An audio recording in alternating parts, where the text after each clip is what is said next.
Você já deve ter pensado que essa pandemia, esse tempo de isolamento, vai marcar a sua vida para sempre.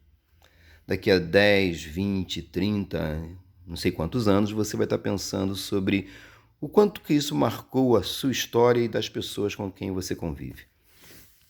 Meu nome é Jorge William, professor de História do município do Rio de Janeiro. História trabalha com marcos.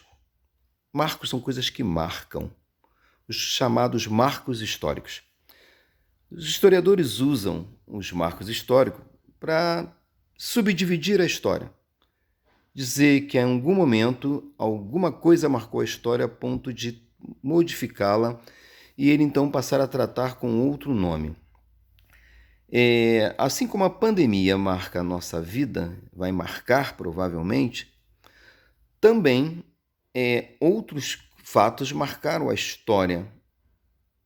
Alguns foram até rediscutidos, né? Os historiadores hoje já não pensam tanto da mesma forma, como, por exemplo, quando alguém definiu que a invenção da escrita marcou a história em história e pré-história, história e antes da história. Veja bem, o ser humano, dizem lá os professores, são os que fazem a história. Tudo que o ser humano fez e faz é a sua história. Então o homem fez a escrita, verdade, é a história. Mas antes da escrita, ele fez coisa muito mais importante.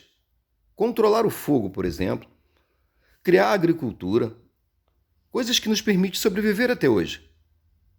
As duas coisas. A escrita é importante, mas essas coisas são mais. Então por que a escrita marcaria mais a história do que a agricultura, do que o controle e a criação do fogo pelo homem? Foi uma definição.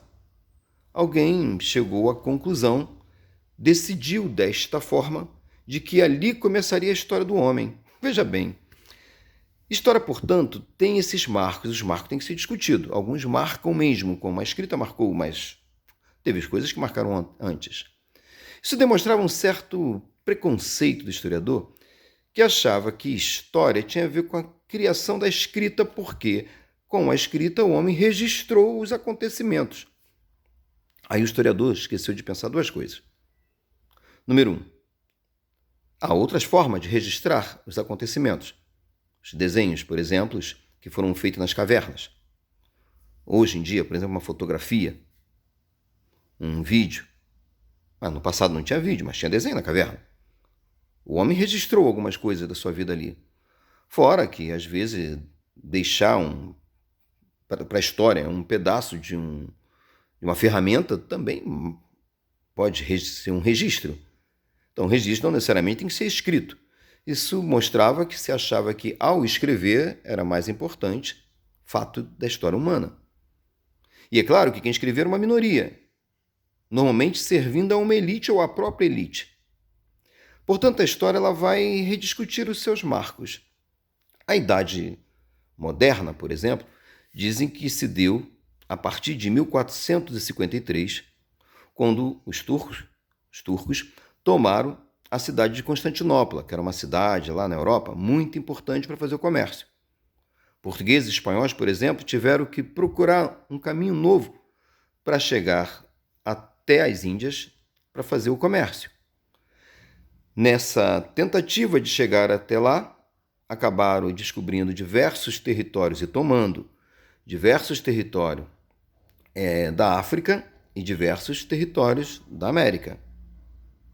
A América que foi descoberta logo depois, em 1492. E é engraçado, sabe por quê? Porque assim como para os europeus a Idade Moderna começa em 1453, para os norte-americanos, os estadunidenses, a história deles é marcada, portanto, como a nossa, pelo descobrimento da América.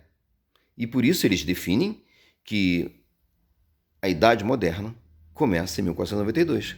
Veja bem, mais uma vez mostrando para a gente que há um debate na história. A história é justamente a ciência que se faz a partir de um debate. Não é um dado posto e ponto final. Por isso, lembrando de que um vídeo não substitui uma sala de aula e um vídeo não substitui o teu professor, Por isso, é necessário debater. E o debate sobre as coisas que são apresentadas pelos professores nas aulas se faz também como importância fundamental para o conhecimento da sala de aula.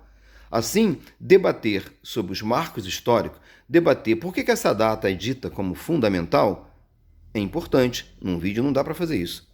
Num vídeo a gente fala, a outra pessoa vê e ouve. Já na sala de aula, o aluno levanta o dedo, questiona, e o professor tem que estimular, né, que haja esse questionamento. Claro que ele vai tentar responder, ele deve ter conhecimento suficiente para responder várias coisas. Por isso, a sala de aula é insubstituível. Voltando ao marcos histórico, será que a gente, a partir da pandemia, vai estar vivendo um novo período histórico? Será que a história já não se modificou?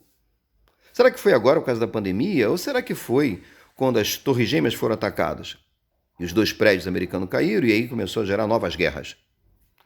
Será que foi na Segunda Guerra Mundial que marcou a história?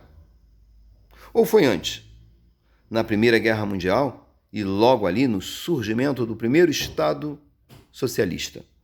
Será que não foi ali que marcou a nova história? A União Soviética, a Rússia se formando ali como Estado socialista? Foi uma dessas guerras? Ou seja, só daqui a muitos e muitos anos nós vamos poder saber se estamos no mesmo período histórico ou não. E isso vai se dar a partir de uma definição. Algum historiador do futuro vai definir se nesse momento em que eu falo estamos ainda na idade contemporânea ou se já estamos em outra. Um abraço, espero que tenham gostado.